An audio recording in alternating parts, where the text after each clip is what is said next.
Bonjour et bienvenue sur la cuisine des Linoucha, j'espère que vous allez bien. Aujourd'hui, je partage avec vous des astuces qui m'aident vraiment à m'organiser et gagner du temps en cuisine, surtout pendant le mois sacré du Ramadan qui approche à grands pas. L'incontournable pain batbout qui s'apprête à pas mal de farces et qui m'accompagne pendant tout le Ramadan parce que tout le monde l'aime à la maison, qui s'apprête à pas mal de farces, quelques fonds de tartelettes ou de quiches qu'on va réaliser ensemble et qu'on va garder sous le coude les jours où on est pressé, et quelques conserves, à savoir des choses qui vont nous faciliter la préparation de la shorba ou de la harira ou des marinades les herbes également. On va réaliser le concentré de tomate maison, des salata meshwia, les préparatifs de la salade table qui m'accompagnent tous les jours, ainsi que les boulettes pour la shorba ou autre. Découvrons la vidéo ensemble. On va commencer par préparer les herbes pour la shorba et la harira. On ne peut pas imaginer une shorba ou une harira sans herbes. D'habitude, je les congelais, mais je trouve que le goût il change et la fraîcheur également. Du coup, j'ai trouvé une astuce pas mal que je tenais à partager avec vous. Une fois qu'on a lavé le persil et la coriandre également, on les laisse dans l'eau dans laquelle on rajoute du vinaigre et du bicarbonate dessous, histoire de les débarrasser des pesticides, à moins que vous les achetez issus de l'agriculture biologique. On va les débarrasser des feuilles fanées et après on va les passer dans l'appareil histoire de les sécher correctement. Après, on les découpe finement, soit à l'aide d'un appareil spécialisé ou tout simplement à la main. J'avais justement partagé une vidéo dans ce sens avec vous il y a 2 mois de mon retour de course. Alors la moitié, je vais la découper et l'autre moitié, bah, je vais les laisser dans des barquettes dans lesquelles je vais mettre du papier sopalin. Tout ça, c'est pour mon jus détox parce que j'utilise tous les jours. Du coup, je le garde frais. Et l'autre moitié, je vais la couper finement.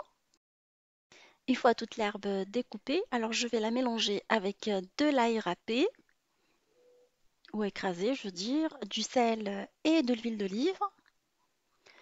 Et je vais la mettre tout simplement dans une bouteille à fermeture hermétique. Et une fois qu'on remplit toute la bouteille, on va venir la couvrir avec de l'huile d'olive et on va s'en servir tous les jours. En fait, on peut la garder jusqu'à un mois. C'est une technique que j'ai déjà utilisée, c'est pour ça que je vous la propose, qui vient de ma maman chérie, qui a tenu à la partager avec nous parce qu'elle trouve que avec cette technique, l'herbe reste verte, fraîche, contrairement à la congélation où elle devient vraiment, elle perd sa couleur et sa fraîcheur. On peut l'utiliser dans la shorba, dans la harira, ainsi que dans les marinades de tous les jours, des grillades ou du tagine. Pour la réussite de cette opération de conservation d'herbe, il est important de bien couvrir la bouteille avec de l'huile jusqu'au bord et s'assurer qu'il n'y ait plus d'air qui rentre. En fait, c'est une bouteille à fermeture hermétique, mais que j'ai tenu encore à la fermer en mettant du plastique pour garantir une bonne étanchéité. J'ai trouvé quand même que l'herbe reste fraîche, surtout en respectant ses consignes. Je vais préparer également les herbes qu'on met au début de la recette parce que les herbes qu'on vient de préparer, c'est à la fin de la recette pour rehausser le goût de la harira ou la shorba ainsi que les sauces. Alors j'ai coupé le céleri très finement dans l'appareil cette fois-ci. Je vais rajouter de l'ail pilé ainsi que les épices qui vont, enfin en général dans toutes les recettes de shorba et harira. Je vous laisserai les ingrédients en barre d'infos. Je vais mélanger avec de l'huile et je vais procéder de la même façon que tout à l'heure. Je vais mélanger la moitié de l'huile au début et je vais remplir la bouteille à ras-bord une fois qu'on mélange toutes les épices et je la couvre complètement avec de l'huile. Je la ferme hermétiquement et je la conserve au frigo. Alors je mets du curcuma, du gingembre, bah, toutes les épices qu'on a l'habitude de mettre, un peu de ras el hanout jaune, du sel ainsi que de l'ail et on mélange. Si vous pouvez rajouter également du poivre blanc. Je vais préparer les conserves de poivrons qui vont servir pour pas mal de recettes comme la salade mchouia, la salade marocaine ou pour garnir quelques salés.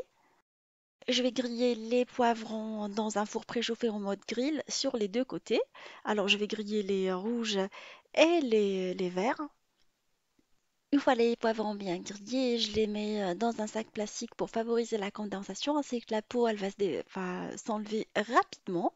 Après, je les nettoie, je les ouvre en deux, j'enlève les petites graines à l'intérieur, ainsi que la peau. Je passe à la mise en bouteille de mes poivrons. Alors, j'ai stérilisé les bocaux sous fermeture hermétique et j'ai mis dedans de l'huile d'olive. C'est quelque chose qu'on a déjà eu l'occasion de voir. Je vous laisserai le lien. Je mets les poivrons débarrassés de leur peau dans de l'huile chaude et je vais venir à les parfumer avec l'ail et les herbes de votre choix. Moi, j'ai choisi tout simplement aujourd'hui une feuille de laurier. On va les fermer hermétiquement et moi je les mets au frigo, comme ça on peut les utiliser quand on veut sans problème. Ils se conservent jusqu'à 6 mois. J'ai réalisé également une recette incontournable du mois de Ramadan, c'est le concentré de tomate. Alors moi je le prépare maison, on a eu l'occasion de le réaliser ensemble, je vous laisserai le lien. Alors une fois que la tomate est grillée au four, je la passe à la moulinette, je récupère la chair que je mets dans un tissu propre, dans un chinois. Après je récupère la chair que je conserve par la suite dans des bocaux stérilisés. Je la remplis d'huile d'olive et on la laisse dans le frigo. Elle se conserve correctement pendant plusieurs mois sans aucun problème.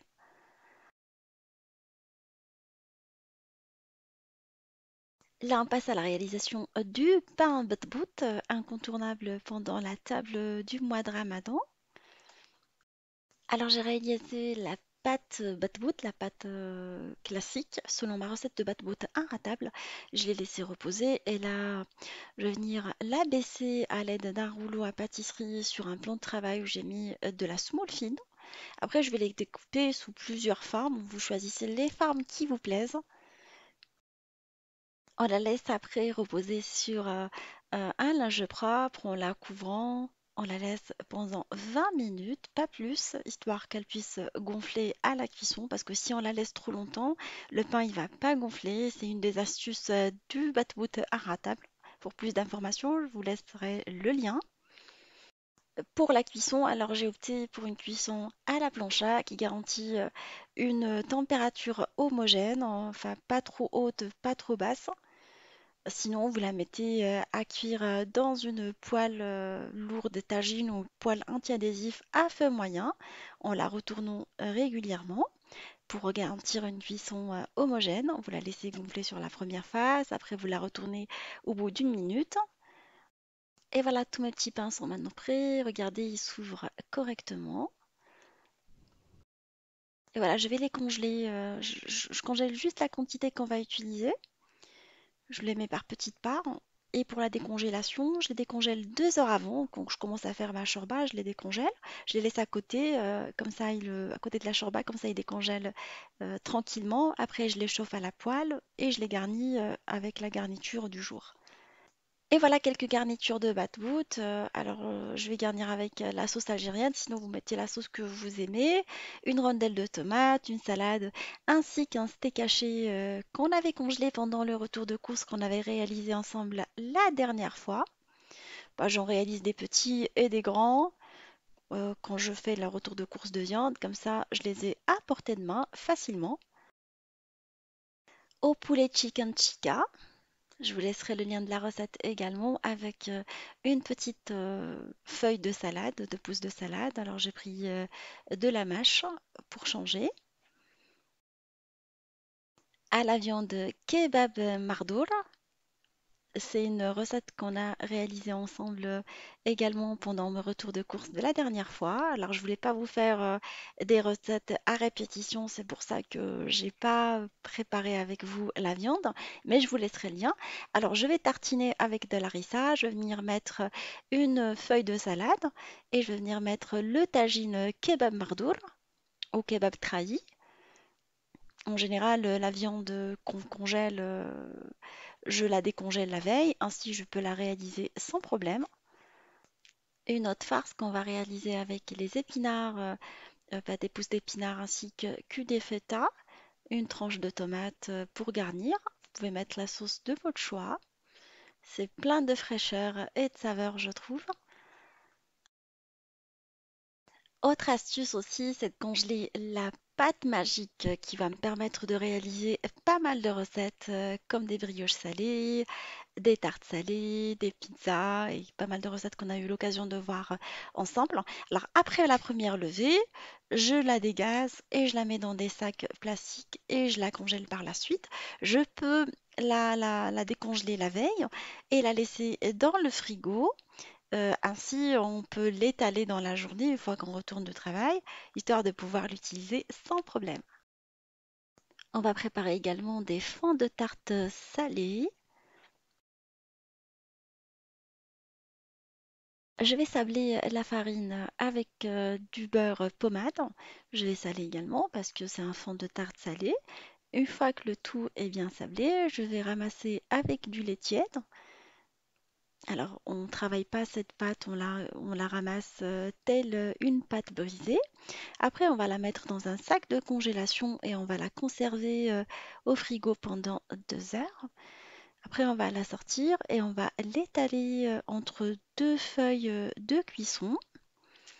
Une fois bien étalée, on va la découper à l'aide d'un emporte-pièce. On va la mettre dans les fonds de tartelettes. On va la piquer avec une fourchette et on va la remplir avec des petites graines histoire qu'elle ne gonfle pas pendant la cuisson. Alors pendant qu'on la met dans les moules de tartelettes, on va remonter les bords, telle une tartelette. Et on va la faire cuire dans un four préchauffé à 170 pendant 20 à 25 minutes en surveillant la cuisson. Cela dépend vraiment de chaque four. À la sortie du four, on va les laisser refroidir. Après, on va les démouler et on va les conserver dans des sacs de congélation, histoire de pouvoir les utiliser par la suite pour les garnir.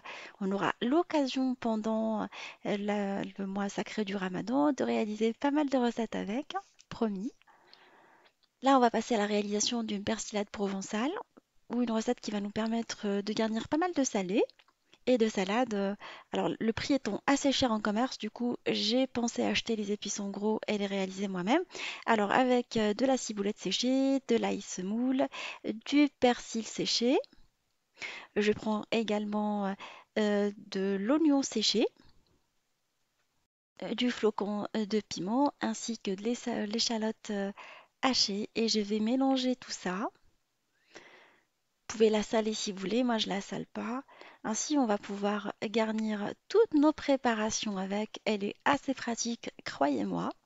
C'est la recette que j'avais utilisée pour les briouettes et toutes les briques que j'ai utilisées pour apporter un tout petit peu de croquant et de saveur ainsi que de la couleur.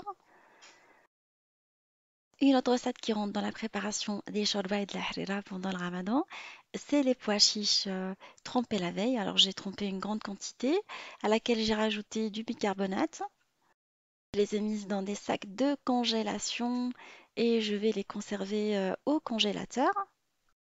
Sinon, vous pouvez vous procurer des pois chiches indiens Chana Dal déjà décortiqués pour éviter d'utiliser ça. C'est une astuce piquée à la cuisine de Fatila.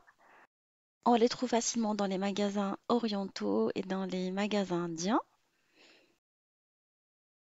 Là, on passe à l'organisation de la viande. Alors, je fais mes courses de viande toute la semaine et j'en profite pour préparer la viande. Alors, les boulettes pour la shorba, comme la shorba al santer ou langue d'oiseau.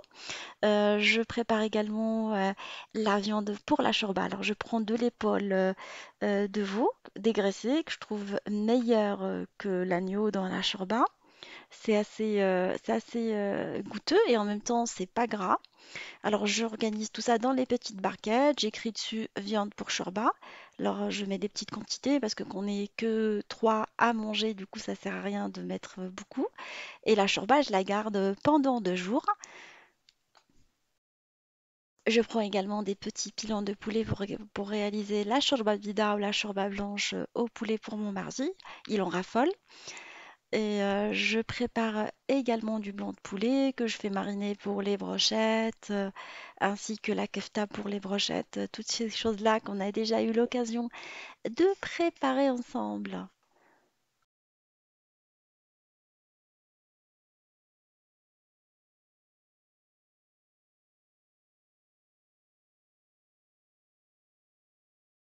Alors pour les petits steaks que j'ai mis tout à l'heure dans les boot, alors je les prépare comme ça et je les garde dans le congélateur déjà assaisonnés et prêts. Une autre astuce que je partage avec vous, c'est de préparer la pomme de terre à l'eau la veille. Ainsi, vous pouvez l'utiliser le lendemain sans problème. Vous pouvez l'utiliser jusqu'à 3 jours. Il suffit de la passer 2 minutes au micro-ondes. Ainsi, vous pouvez l'écraser pour les boureks ou pour la marcouda, par exemple, ou pour une salade, vous la laissez froide. Et voilà ma petite vidéo des petites astuces pour mieux s'organiser pendant le ramadan touche à sa fin. J'espère qu'elle vous sera utile. J'espère que vous allez passer un très bon ramadan. Je vous souhaite un excellent mois de ramadan, que ce mois sacré vous apporte la santé, la joie et la prospérité. Que Allah agrée notre jeûne, renforce notre foi pendant ce mois de ramadan. Une pensée particulière à toutes les personnes malades. Allah yashafihum, que le bon Dieu les guérisse.